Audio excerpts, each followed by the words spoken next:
Pandavapura taluk Pandavapura railway ನಿಲ್ದಾಣದಿಂದ ಮೇಲುಕೋಟೆ ವಿಧಾನಸಭಾ ಕ್ಷೇತ್ರಕ್ಕೆ ಒಳಪಡುವ ಅಶೋಕ್ ನಗರದವರೆಗೆ 5 ಕೋಟಿ ವೆಚ್ಚದ ರಸ್ತೆ ಡಂಬರೀಕರಣ ಅಭಿವೃದ್ಧಿ ಕಾಮಗಾರಿಗೆ ಶಾಸಕ ದರ್ಶನ್ ಪುಟ್ಟಣ್ಣಯ್ಯ ಅವರು ಭೂಮಿ ಪೂಜೆ ಮಾಡಿದರು. ಶಾಸಕ ದರ್ಶನ್ ಪುಟ್ಟಣ್ಣಯ್ಯ ಅವರು ಮಾತನಾಡಿ, ರೈಲ್ವೆ ನಿಲ್ದಾಣದಿಂದ ಚಿನ್ನಕುರುಳಿ ಮಾರ್ಗವಾಗಿ ಅಶೋಕ್ ನಗರದವರೆಗೆ ಸುಮಾರು 19 ಕಿಲೋಮೀಟರ್ ವರೆಗೆ ರಸ್ತೆ ತುಂಬಾ ಹಾಳಾಗಿದೆ. ವಾಹನಗಳಲ್ಲಿ ಚಲಿಸಲು ಸಾರ್ವಜನಿಕರಿಗೆ ತುಂಬಾ ತೊಂದರೆಯಾಗುತ್ತಿದ್ದು, ಸರ್ಕಾರದಿಂದ 5 ಕೋಟಿ ರು ಅನುದಾನ ಮಂಜೂರಾಗಿದ್ದು ರಸ್ತೆಯಲ್ಲಿ ಆಗಿರುವ ಗುಂಡಿಗಳನ್ನು ಮುಚ್ಚಿ ಡಾಂಬರೀಕರಣ ಮಾಡಲಾಗುವುದು ಎಂದು ತಿಳಿಸಿದರು.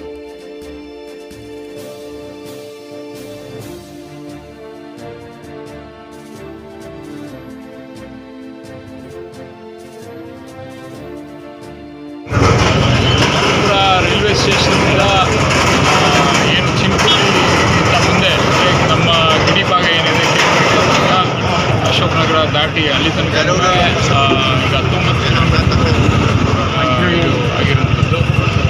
ಮೊದಲು ನಿಮಗೆ ಗೊತ್ತಿರೋಂಗೆ ಇಲ್ಲಿ ರಸ್ತೆ ತುಂಬ ಕೆಟ್ಟೋಗಿತ್ತು. ಈಗ 5 ಕೋಟಿ ರೂಪಾಯಿ ವೆಚ್ಚದಲ್ಲಿ ಗುಂಡಿನ ಮುಚ್ಚಿ ಅದರ ಮೇಲೆ ಒಂದು ಲೇಯರ್ನ ಹಾಕಿ ಡಾಂಬರೀಕರಣ ಮುಗಿಸ್ತಾ ಇದೆ. ನಿಮಗೆ ಲಾಸ್ಟ್ ಬಡ್ಜೆಟಲ್ಲಿ ಇದು ಎಕ್ಸ್ಪ್ಯಾನ್ಷನ್ಗೆ ಅಪ್ರೂವ್ ಮಾಡಿದ್ದಾರೆ. ಕೆ-ಶೇಪ್ 4 ಪಥದ ರಸ್ತೆಯನ್ನು ಮಾಡೋಕ್ಕೆ. ಅದು ಆಗ ತನಕ ಇದು ಆಗಲೇಬೇಕಿತ್ತು. ರಸ್ತೆ ಸ್ವಲ್ಪ ಜಾಸ್ತಿನೇ ಕುಳ್ಗೆಟ್ಟೋಗಿತ್ತು ಇಲ್ಲಿಂದ ಅಲ್ಲಿ ತನಕ. ಅದಕ್ಕೋಸ್ಕರ ಇದನ್ನು ಇಮಿಡಿಯೇಟಾಗಿ ಕೆಲಸ ಶುರು ಮಾಡಿಸ್ಬೇಕು ಅಂತ ಅಪ್ರೂವ್ ಮಾಡಿಸಿ ಈ ಹಣನ ಬಿಡುಗಡೆ ಮಾಡಿದ್ದಾರೆ ಸರ್ಕಾರ. ಇದು ಇಮಿಡಿಯೇಟಾಗಿ ಕೆಲಸ ಶುರು ಆಗಿದೆ.